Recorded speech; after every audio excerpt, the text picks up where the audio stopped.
Hey everyone, Pete Winslow here to talk about Manchester Now with Director of Economic Development, Jodie Nazaka. Hey Jodie, how are you doing today? Good, thank you so much for having me. Absolutely, thank you for joining me today. We are here in the beautiful Black Mill studio right here on Elm Street in Manchester. This is your first time in the building. What were your first thoughts walking in and seeing the space here? First of all, the space is absolutely gorgeous. It's amazing.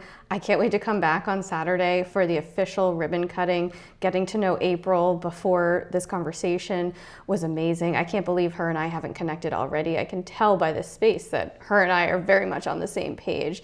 And it's amazing that she's opening up this space to the community, because this is absolutely what Manchester is leaning into, and this is what the people of Manchester have been looking for. Yeah, I couldn't agree more. And getting to meet April at the end of last year and learning a little bit more about herself and what she has done with her business here has been incredible. So hearing that she had been in this space for 10 years and just now has been able to, after a year of renovation, really get it to the point that she wants to be at, for this to be a space for the community. So people can come in here and they can have rental space, they can do their own photo shoots, they can have conversations like we're having here today, and really inform the future of what this space will be. So the grand reopening, which I know April was talking to you about, will be this Saturday from 6 to 10 p.m. So open door policy, people will be able to come in, and there's going to be plenty of prizes, plenty of giveaways, some exciting branding experiences. Have you ever been able to partake in a photo shoot like that, or any sort of branding activities? No, not that I can remember. So I'm really looking forward to this. And I asked April, I said, if you've been here for 10 years, why now? And, we had a whole conversation about it, but it's just exciting to see that Manchester has come so far, that even businesses that have been rooted here for 10 plus years are seeing the opportunities that are presented to them now because of the changes that are happening in the city with arts and culture. And it's a great opportunity for them to showcase themselves and their businesses and their creativity and what the community has to offer. And I cannot wait to see what's going to happen on Saturday. Yeah, it's going to be great. And you and I have seen each other at a number of ribbon cuttings over the past year here. Can you speak a little bit to what some of the energy feels like when you're at those ribbon cuttings and you see these business owners who you've been working with for so long to get to the point of opening their doors? What does it feel like on that first day when they are able to welcome the public in there? I think the best part about hosting these ribbon cuttings is not just the opportunity to spotlight these businesses and share it on our social media, but it gives them a platform that it goes beyond what we are able to do at City Hall and through the Chamber. It opens them up to a connection through their fellow business owners and entrepreneurs. And that's what is unique here about Manchester, is that the business community is truly about supporting each other. And what's that saying where all tides rise all ships, or that truly is what's happening here in Manchester. And when you open a business here in Manchester, you are becoming part of a community that is connected and supportive. And that's why we do those ribbon cuttings, to let these businesses know that they're not here, they're not just a storefront, they're not operating on their own. And I've heard horror stories from other communities that when you open a business, it's oftentimes competition, and because of products that are being sold or menu items, but that's not the case here, where you see businesses sharing each other's products, sharing each other's platforms. And that's what's so unique about Manchester, and especially around the arts and cultural scene, and which just continues to grow. And this is a great example of the space we're in, that the community just continues to show up and in support of our small businesses. Yeah, I couldn't agree more. And that's something that we saw throughout the recent livability article that came out, where they were talking about how Manchester is one of the best places in New England for business owners to open their doors. And that's something I've been able to have a front row seat to. whether it's doing real estate development here in Manchester, or whether it's opening a new pie shop or a pizza shop, or any of the wonderful retail that we have around here. So it's really exciting to see that and just hear firsthand from the business owners how much the economic development team plays a role in not only supporting you through that process, but doing a lot of the work alongside you to make it easy for you to open your doors on day one. Yeah. So just want to say thank you for all that you and the team do. Thank you. We worked hard for that. We opened our doors, or reopened the doors at City Hall and the Economic Development Office about 4 years ago now, and Eric Lesniak, a familiar face in the city of Manchester, has done a phenomenal job of making sure the businesses in Manchester feel supported. And he's not just supporting the businesses here in the city, he's also out there grinding every day, looking to do recruitment and bring in new businesses into the city and have businesses not just relocate, but expand into Manchester. And like I said, we worked hard to get that reputation that we are a really business-friendly environment, and that City Hall is a safe space, because oftentimes it can be really tricky to open a business and to navigate the permitting process and to cut through all that red tape. And that's been our goal since day one, is to make that process. We may not be able to eliminate it just because there is always going to be a process, but the goal is to make it easy. And so we were really happy to get recognized in that livability score, and to be the only city in New Hampshire that was recognized on that list. That's pretty great. Mm-hmm. Yeah, absolutely. And let's dive into talking about that a little bit more. So one of the things we've seen is Manchester has reinvented themselves from being a mill town into a city that is thriving with innovation in healthcare, in technology, really leading the cutting edge of innovation. How do you see the arts and culture scene really playing into that to help support attracting people who would fill those healthcare or technology roles to have something to do when they're here in Manchester and living here? Yeah, so all of those fields you just mentioned are classified as innovative industries. And a city that invests in arts and culture demonstrates that it's active, it's alive, it's full of energy.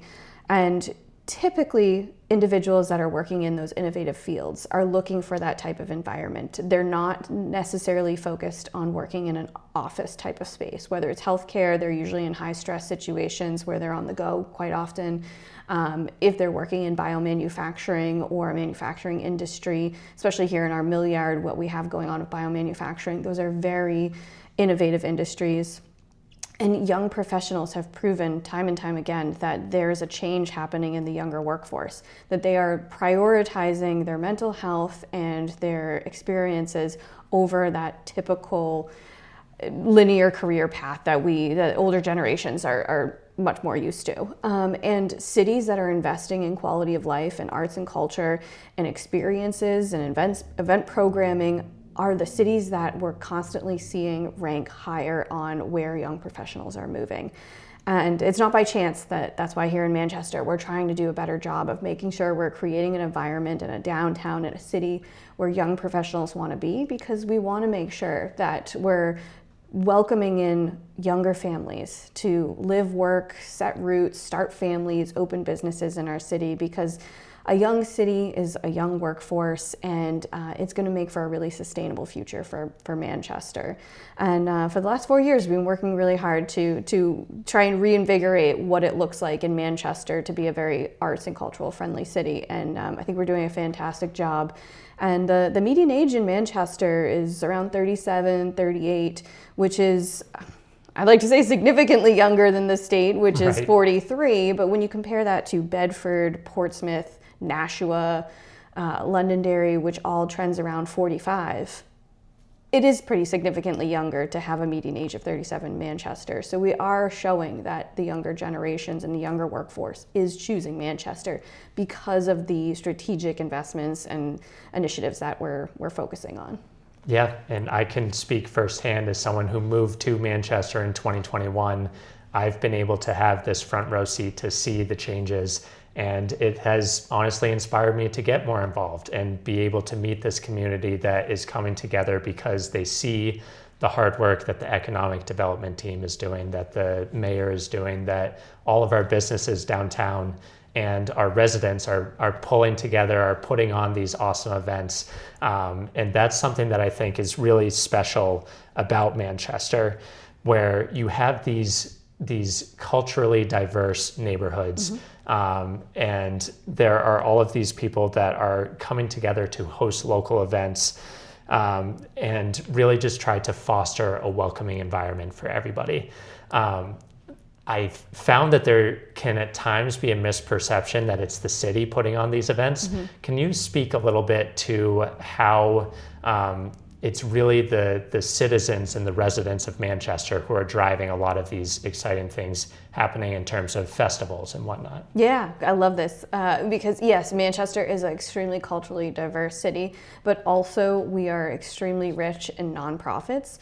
And nonprofits are ultimately what drive a lot, if not all or most of the events that we see happen in the city of Manchester. And some of them are the largest events that happen in the state of New Hampshire. Taco Tour is one of them that's driven by the Greater Manchester Chamber. The Citywide Art Festival, which is hosted by the Palace Theatre. We also have Cruise in Downtown, which is hosted by the Queen City Rotary. The Manchester Rotary. Correct. I'm sorry, there's two Rotaries. I get them confused. The Manchester Rotary Club. So yeah, there is oftentimes this misconception when an event sunsets or decides not to happen, whether it be for financial reasons or sadly any reason. Events have a lifespan. People seem to think the city is responsible for that event not happening, which is not the case. The city is responsible for supporting these events to make sure that life safety codes are met, that everyone attending these events are put in a safe environment. We work with the event coordinators to make sure that permitting is in place for food safety, for anything you can imagine. And one example is the Fish concert that happened last year. Yeah. That was just a private concert that happened at the SNHU Arena, ticketed event, but the city knew that there was going to be a large crowd that spilled out into the public right-of-way. So the city coordinated with the arena to make sure that there was a safe environment, not just for the people attending the conference or the concert, but people that were driving around, visiting the city. And through that's where the city helps support events, which bring people into the city, it brings commerce into the city, and it hopefully brings repeat visitors into the city. But also, events are an important part about what drives community. And part of that is there's a lot of events that happen in Manchester, but we recognize that there is a gap for more. And through that, we've created an initiative called Visit MHT. It's Visit Manchester, New Hampshire, and you can go to the website, visitmanchesternh.com. And it's a destination marketing organization that's going to be centered around creating more events, such as like farmers markets, more parades, maybe beefing up the holiday and Christmas parade. They're doing restaurant weeks, Taste of Downtown, anything you can imagine. This organization bringing back more concerts and movies into the park, because understanding that regular events that drive community together is what creates community, and people like to be a part of communities where they feel connected. And that's what we need to make more, solidify more in Manchester, is the feeling of connected events that are free, accessible to everyone throughout the city, not just downtown, throughout all parks and wards of the city. So we're really excited to be a part of that from the city side, to bring an organization to the table that can provide more of these events driven by a nonprofit.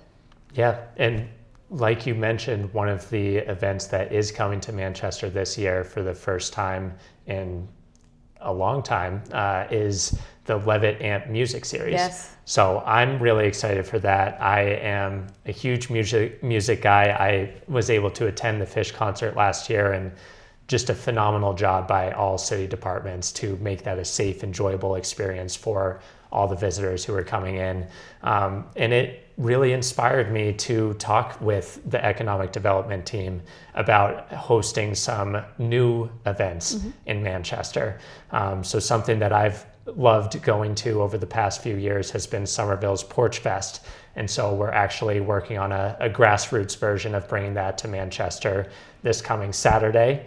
Our first ever live in Manchester event will be Saturday, April 25th.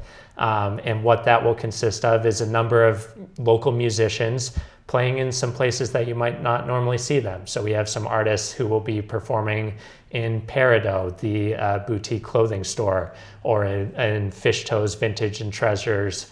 We'll have an artist in Central Suds Laundromat. So trying to come up with some cool, fun, creative ideas like that again, build community and bring people together is something that I'm really passionate about. And I feel very grateful to have the support of you and the economic development team to make things like that happen with your guidance. So all that to say, it's really cool that we have these unique local shops such as Fish Toes, Peridot, the Terracotta Room, the Bookery that's right downtown, that give these unique experiences that you might not see in your regular strip mall or in the Mall of New Hampshire, which we're lucky enough to have here in Manchester too. Can you speak a little bit to what the economic development team is doing to help promote additional stores like that, the retail experience that gives people something to do in Manchester while they're here enjoying their time? Yeah, and that's been one of the top priorities for the office since we reopened, is how do we bring more retail and experiential type of commercial activity downtown? We have so many amazing restaurants and bars and watering holes in downtown Manchester, but we don't have a ton. We have more now than we did before, but we don't have a ton of retail shops.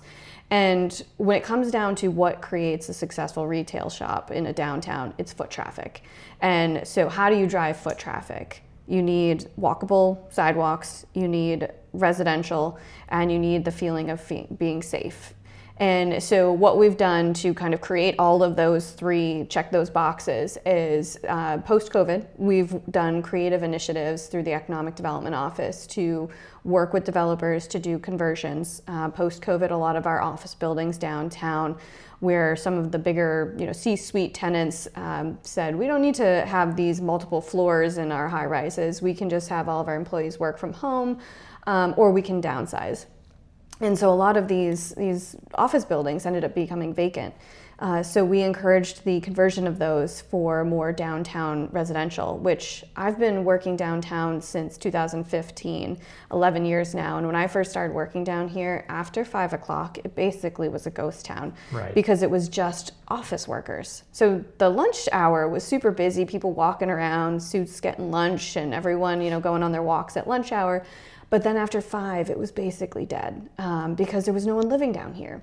And we didn't have a whole lot of retail because the retail went to the mall back in the 80s. So it's been a real personal goal and a goal of the office to bring back that retail. We have those residential units now. We've successfully brought in over 2,000 units over the last couple years, and a lot of those are online now, with some of them just finishing up their construction period, and we see no sign of that stopping anytime soon, which is great. We have a couple of sidewalk projects in the work to improve our sidewalks to make them safer. We've added more decorative lighting to the downtown. If you've seen Hanover Street, outside City Hall, Stanton Plaza, Arms Park, we're bringing more decorative lighting because lighting provides a sense of safety. And we've also brought in a street cleaning team to make sure that the streets are clean at all times. They're also ambassadors that can help with directions. They can tell you where, if you're looking for a coffee shop after hours, if you're looking for a place to park.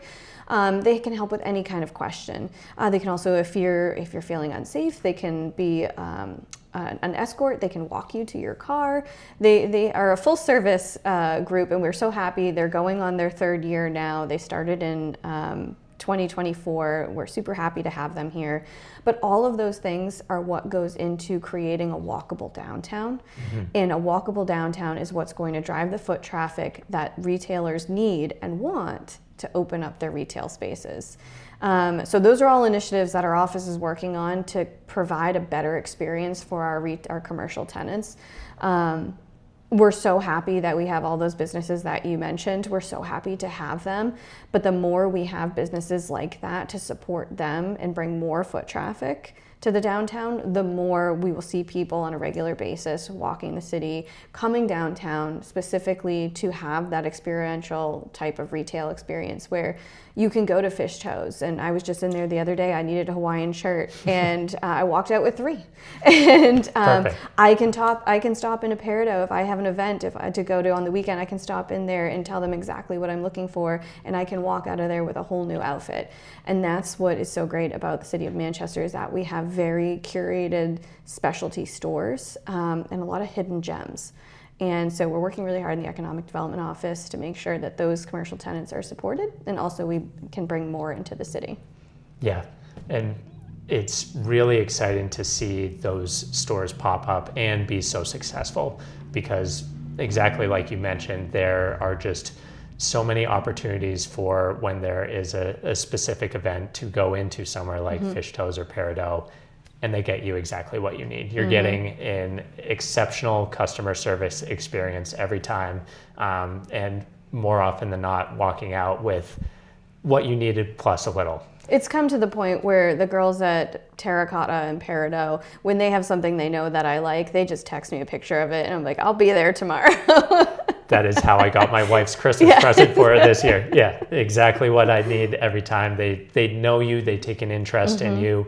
And that's, again, just keeps coming back to building the community that we have here in Manchester, where all of these business owners are so interested and so involved. And recently I've had the opportunity to step into being the chair of the Downtown Business Collaborative, which is a unique group that I feel like we don't see a lot of other places in cities in New Hampshire, of business owners coming together to spend time outside of all of the time they're spending within their business to think about how are we generating interest in the city of Manchester? How are we putting on some of those events? So it's been really exciting to step into that role and focus on a lot of the things that you mentioned you're looking at in the Economic Development Office.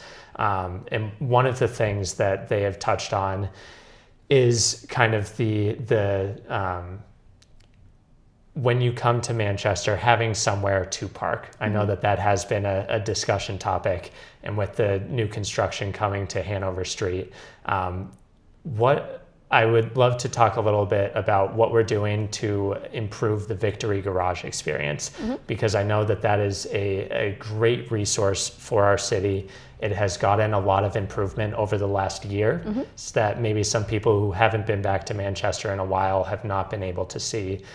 So they have the improved lighting in there. I know they're working on getting a 24-hour security team in there. And I know that there are plans for the future to make that a space for public art as well, with murals and some increased improvements there. Would you be able to speak a little bit to what residents and visitors can expect to see in Victory Garage over the next few years, with its proximity to Hanover Street and all of the phenomenal shopping here on Elm Street as well? Yeah, I mean, Victory Garage is an asset in the city. Not only does it provide centrally located downtown parking in Manchester, but it also brings in revenue to the city, which helps us fund other projects. And you're right, over the last year, there's been tremendous investment in that garage. I've been parking in that garage for the last 11 years, and I have never had a problem parking in that garage.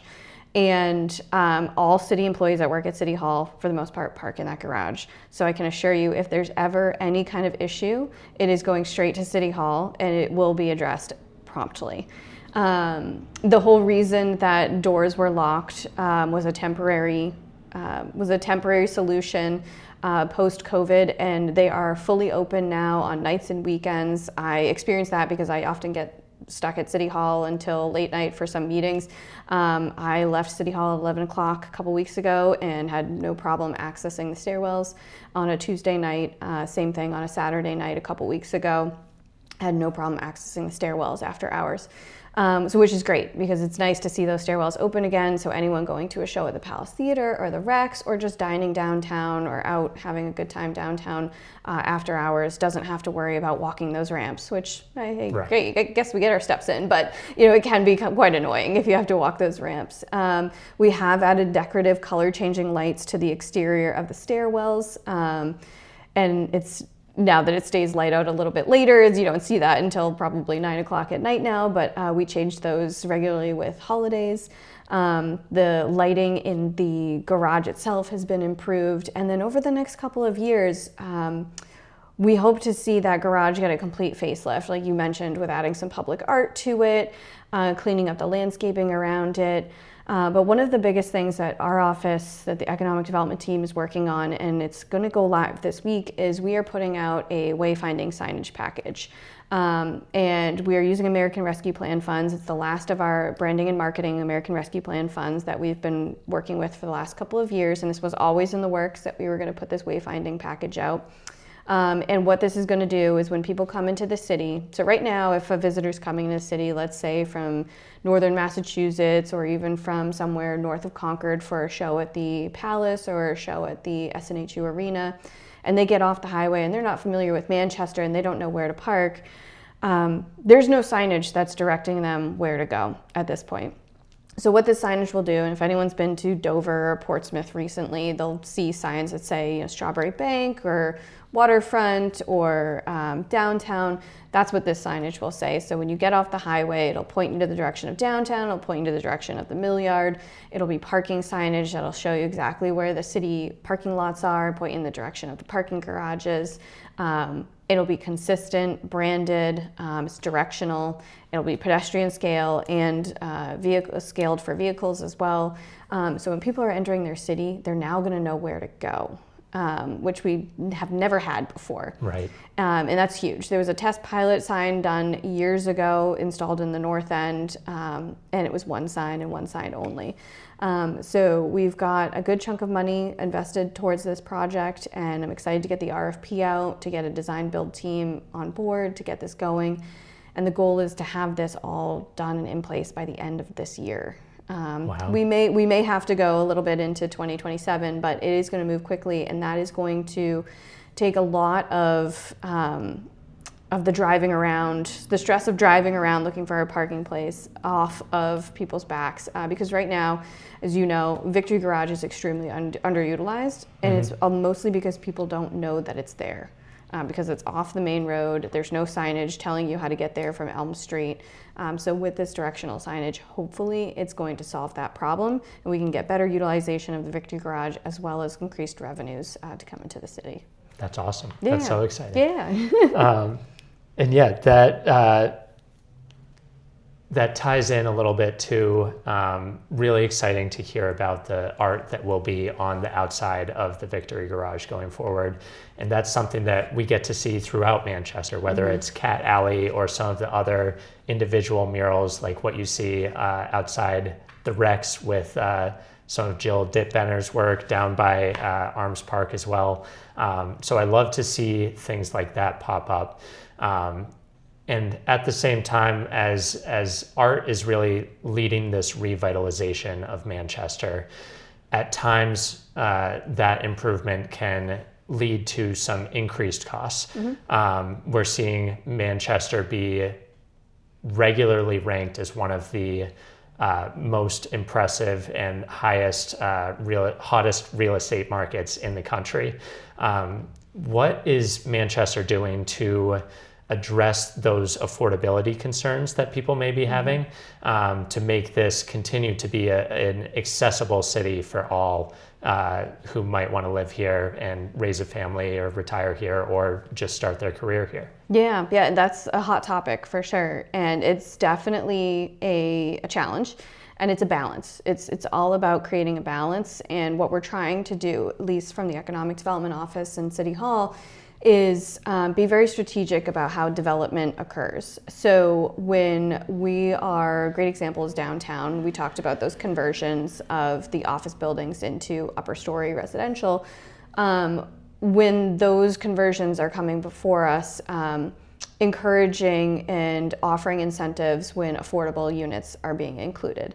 Also working with first floor retail that can be set aside for small business, small local businesses, creative spaces.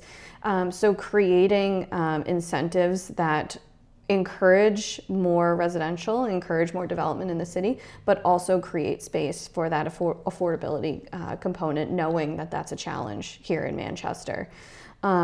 So it's all that fine balance, because you don't want to create a city that prices out the very people that created it.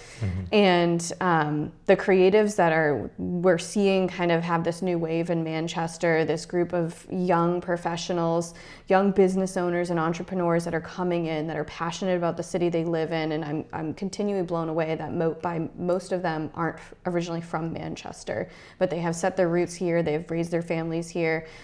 They've grown businesses here, and they are choosing Manchester, and they are invested in this community. And I consider them the creatives. And I want to make sure that we're creating a Manchester that supports those individuals. If they're the ones getting their hands dirty and they're in the grind every day building up a better city, we don't want to create a city that prices those very people out.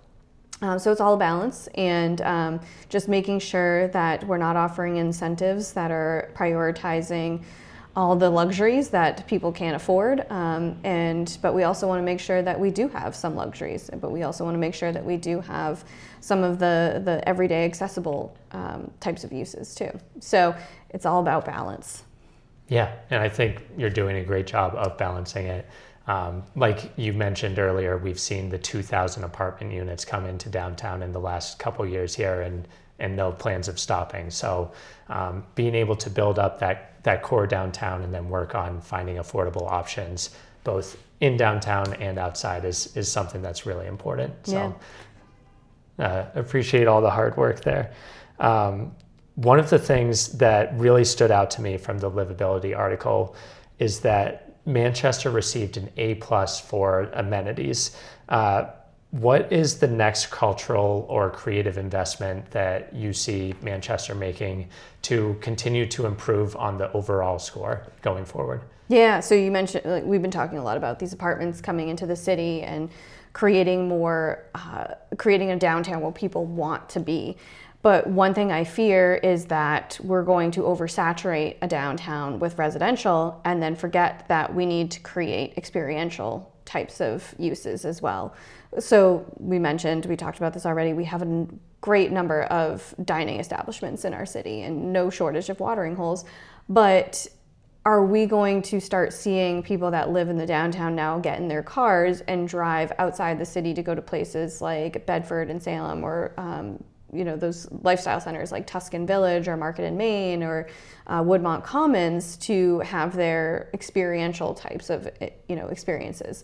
So we have to be more mindful of making sure we're bringing in those types of uses. Movie theaters, Queen City Center is a great example of one of those experiential spaces that's anchored by the Harpoon Brewery. That is a center. You have the Harpoon Brewery, which isn't just a bar, restaurant, it's an event space, it's so much more, it's family friendly, it's got an outdoor space, there's a lifestyle, there's Bar Life, which is a yoga lifestyle studio, there's a hair salon, there's Clyde's Cupcakes, there's Wicked Joyful, there's a event space, there's a music studio, there's all kinds of things in that space that you can kind of go there and hang out and linger. And that's what we need more of in this city, is those third spaces, places where people want to linger, hang out. Not, you got your first place, which is your home, your second place, which is your place of work. But what are those third places that make you want to linger and spend time and congregate with friends? They're gyms, they're libraries, they're cafes. It's not always centered around eating and drinking. They're places that people seem to find comfort in community. And I think Manchester needs to do a little bit more work in bringing in those types of uses, and that's something that we've been working on in the Economic Development Office. Yeah, and having Queen City Center just steps away from downtown is really exciting to have something that has everything you could be looking for, whether it's fitness, food and beverage or some of those experiential events that you can go to. It's something that really helps to round out the city and make us a destination that people want to go to. So I really appreciate how much time you've spent with us here today talking about all the exciting things happening in Manchester now. If I can put you on the spot to talk about what is some event or something that might be going on this year that people might not know about that is really exciting for you, that has you think that people, not just in Manchester, but maybe in the surrounding area, should be marking their calendars to make sure that they're taking it in? Does it have to be an event per se? It can be whatever you'd like. So I was fortunate enough to be invited to the Ash, which is the new chef's table dinner at the Ash Inn, the Ash Street Inn. And that is Chef Nick Preventure. And it's a private chef's plated dinner. And I think it seats up to 12 max. And I was blown away, absolutely blown away. And I think everyone that has the opportunity to go should go. It is an experience. Go with one person, go by yourself, go with a group of people. It is a phenomenal experience.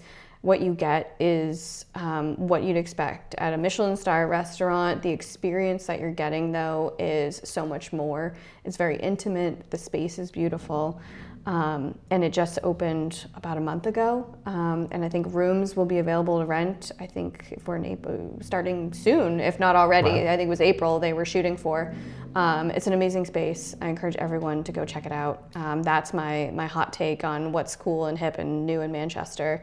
And that is, I mean, at least now, we're in April. There's probably so many events that are coming up that are going to be added to that calendar. But that is the must-do at this point. Yeah, I've only heard good things so far from all of my friends who have gone there. So happy to hear that you had a similar experience there, and really incredible how quickly they were able to change over with the new ownership and just provide, again, just an incredible experience for people right here in Manchester to go to, or for visitors to flock to from nationwide. It's something that Manchester has never seen before, and adding into that whole arts and culture conversation that we've been kind of always we keep coming back to is it is centered around arts and culture. I mean, there's art on the walls, there's creative pieces throughout. Every room is different. Every room was curated, but with taste, and it's just an amazing space.